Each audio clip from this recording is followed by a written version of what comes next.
Welcome to Indian food style channel. ನಮ್ಮ ಚಾನಲ್ನ ಇನ್ನೂ ಸಬ್ಸ್ಕ್ರೈಬ್ ಮಾಡಿಲ್ಲ ಅಂದರೆ ನಮ್ಮ ಇಂಡಿಯನ್ ಫುಡ್ ಸ್ಟೈಲ್ ಕುಕ್ಕಿಂಗ್ಗೆ ಬೇಗ ಸಬ್ಸ್ಕ್ರೈಬ್ ಮಾಡಿ.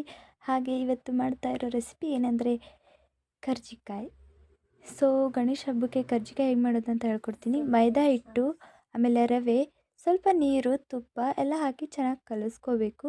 ನೋಡಿ, ಸ್ವಲ್ಪ ಸ್ವಲ್ಪ ನೀರು ಹಾಕ್ಕೊಂಡು ಈ ರೀತಿ ನೀಟಾಗಿ ಕಲಿಸ್ಕೊಳ್ಳಿ.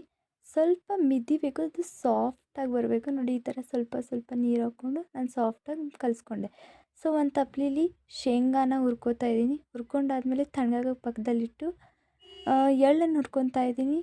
ಅದಾದಮೇಲೆ ಒಂದು ಸ್ಪೂನಷ್ಟು ಗಸಗಸೆ ಎಲ್ಲ ನಿಮ್ಗೆ ನೋಡಿ ಎಷ್ಟು ಬೇಕೋ ಅಷ್ಟು ಹಾಕ್ಕೊಂಡ್ಬಿಟ್ಟು ಫ್ರೈ ಮಾಡ್ಕೊಂಡ್ಬಿಟ್ಟು ಕಡಲೆ ಆಮೇಲೆ ಏಲಕ್ಕಿ ಎಲ್ಲ ಹಾಕಿ ಚೆನ್ನಾಗಿ ಈ ರೀತಿ ಗ್ರೈಂಡ್ ಮಾಡ್ಕೊಳ್ಳಿ. ಗ್ರೈಂಡ್ ಮಾಡ್ಕೊಂಡಾದಮೇಲೆ ಬೆಲ್ಲ ಮತ್ತು ನಾನು ಗ್ರೈಂಡ್ ಮಾಡ್ಕೊತಾ ಇದ್ದೀನಿ ಸಪ್ರೇಟಾಗಿ, ಬೆಲ್ಲ ಮತ್ತು ಎಳ್ಳು. ಮತ್ತು ಅದು ಒಂದು ಮಿಕ್ಸಿಂಗ್ ಬೌಲಿಗೆ ಹಾಕ್ಕೊಂಡು ಕಾಯಿ ಇದನ್ನೆಲ್ಲ ಈ ರೀತಿ ಪೌಡ್ರ್ ಮಾಡ್ಕೊಂಡಿದ್ದೀನಿ. ಸೊ ಈಗ ನಾನು ಈ ಹಿಟ್ಟನ್ನು ನೆನೆಸಿಟ್ಟಿದ್ದೀನಿ. ಇದನ್ನು ಒಂದೊಂದೇ ಉಂಡೆ ಮಾಡ್ಕೊತ ಬಂದಿದ್ದೀನಿ ನೋಡಿ ಈ ರೀತಿ. ಈಗ ನಾನು ಇದನ್ನು ಒಂದು ಚಪಾತಿ ಹಿಟ್ಟಿನಲ್ಲಿ ಲಟ್ಟಿಸ್ತೀನಿ. ನಿಮ್ಮ ಹತ್ರ ಶೇಪ್ ಮೋಲ್ಡ್ ಇದ್ದರೆ ಶೇಪಲ್ಲಿ ಮಾಡ್ಬೋದು, ಇಲ್ಲಾಂದರೆ ಕೈಯಲ್ಲಿ ಮಾಡ್ಬೋದು.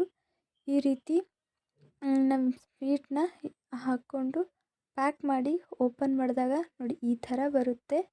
ಸೊ ನಾನೀಗ ಇದನ್ನು ನಿಧಾನವಾಗಿ ಎಣ್ಣೆ ಹಾಕ್ತೀನಿ. ಲೋ ಫ್ಲೇಮ್ ನೋಡಿ ಬೆಂದಿದೆ, ಕರೆದು ನಾನು ಪಕ್ಕಕ್ಕೆ ಇಡ್ತಾಯಿದ್ದೀನಿ. ನೋಡಿ ಫ್ರೆಂಡ್ಸ್, ಎಷ್ಟು ಸಖತ್ತಾಗಿದೆ. ನೀವು ಮನೇಲಿ ಟ್ರೈ ಮಾಡಿಬಿಟ್ಟು ನನಗೆ ಕಮೆಂಟ್ ಬಾಕ್ಸಲ್ಲಿ ಕಮೆಂಟ್ ಮಾಡಿ. Thank you friends.